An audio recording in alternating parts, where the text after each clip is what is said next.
In this video, I'm going to talk a little bit about how the actual physical structure, the DNA double helix structure, was determined by a few scientists. All right? And really, the story of DNA, what the DNA double helix is based on, are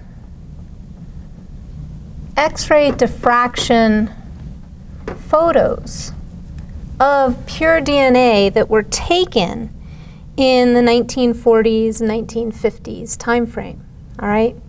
And those photos were taken and were part of the research of a scientist known as Rosalind Franklin, all right? And at the time, research projects were given to graduate students, and other scientists would kind of stay away from certain research projects to let the graduate student work on it. And Rosalind Franklin was looking at the structure of DNA. All right? In this case, there were a couple of other scientists who were also working on the overall structure of DNA. And that's James Watson and Francis Crick.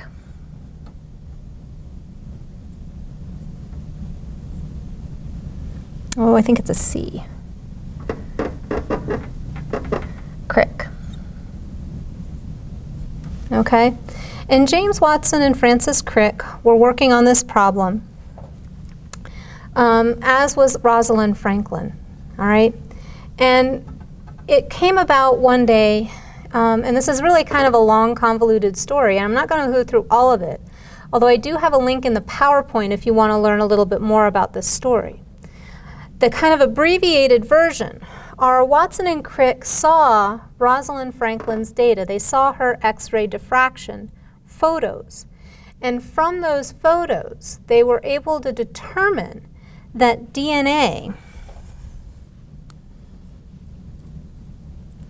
in its stable form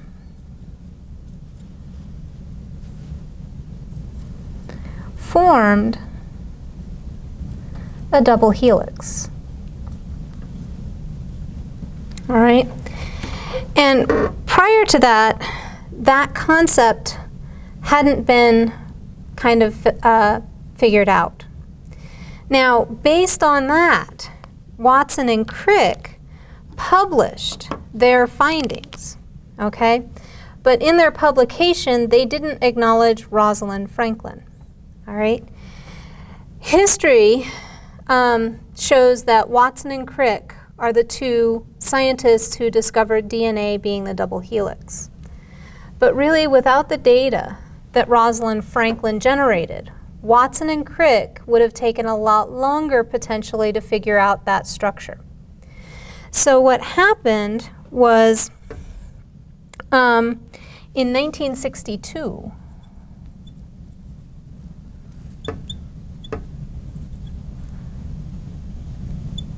Watson and Crick, as well as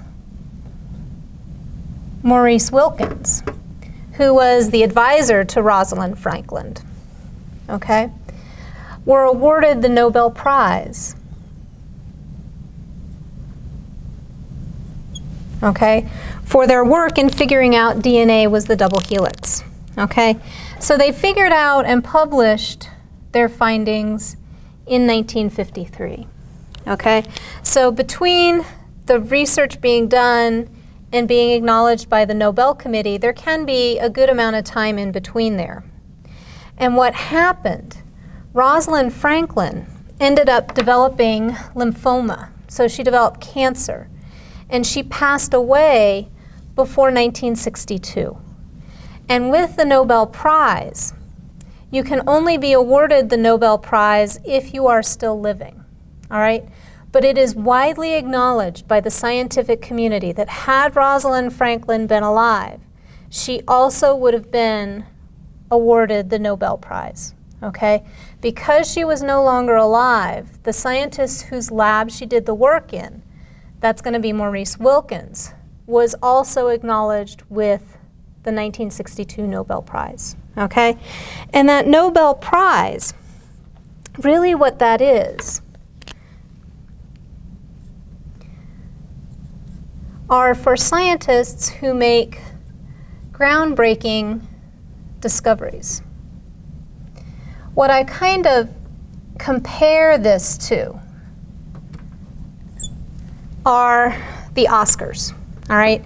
So actors who put forth a very good performance are often awarded the Oscar to acknowledge that they did a really good job. The Nobel Prize kind of works the same way with science. It's awarded to scientists, individual scientists or groups of scientists whose research have really changed how science is viewed and what we know about science, okay?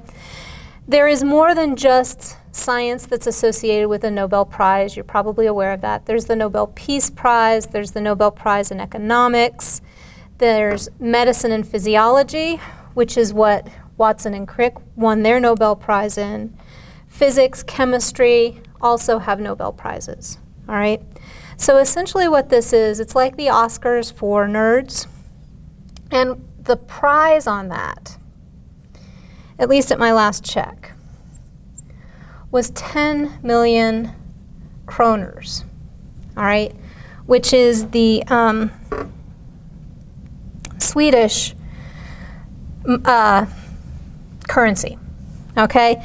That translates roughly to about $1.5 million, okay? So those folks who win the Nobel Prize get a pretty good monetary reward for that. They also get a medal that comes along with that, all right?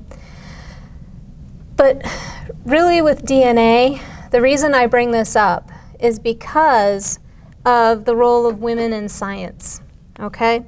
And really in the 1950s, women were not expected to go into science. They were actively discouraged from it. Rosalind Franklin pursued that anyway, okay?